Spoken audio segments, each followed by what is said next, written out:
An Upshernish is in Judaism.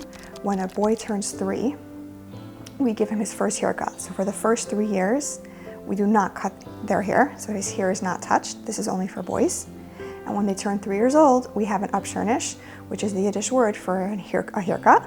And we cut the boy's hair, and we have a whole ceremony and a procedure, and we celebrate the Upshernish. Jewish people have a Jewish birthday. So our son Moshe, his birthday is November 26th. That's when he was born.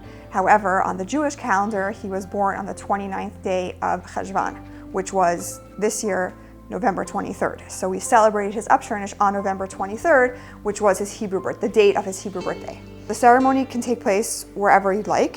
For Moshe, since it was Thanksgiving and there weren't any students on campus, we went to New York and we went to the resting place of the Lubavitcher Rebbe, where my husband, Rabbi Yudi, cut the first piece of hair.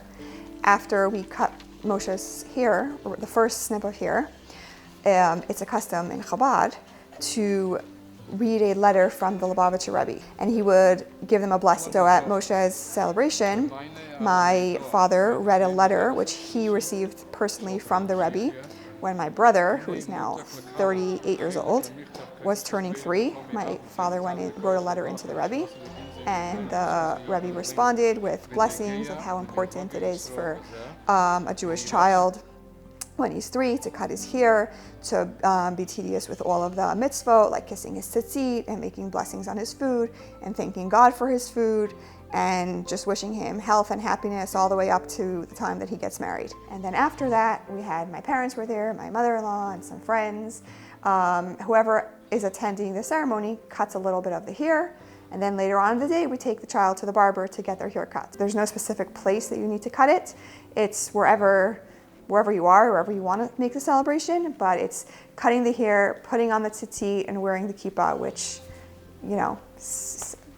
basically symbolizes becoming an Upsherin.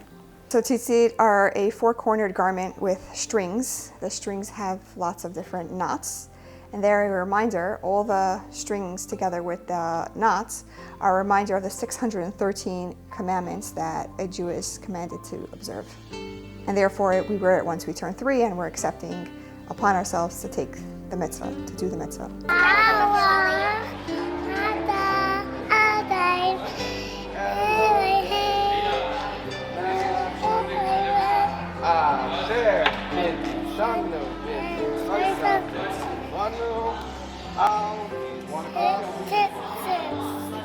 Because it was Thanksgiving break, we had to split the celebration into 2.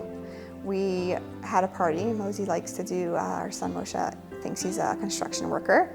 So we had a construction-themed party, which was exactly what he wanted. And we discussed what an Upshernish is. We taught the students, so now they know what an Upshernish is.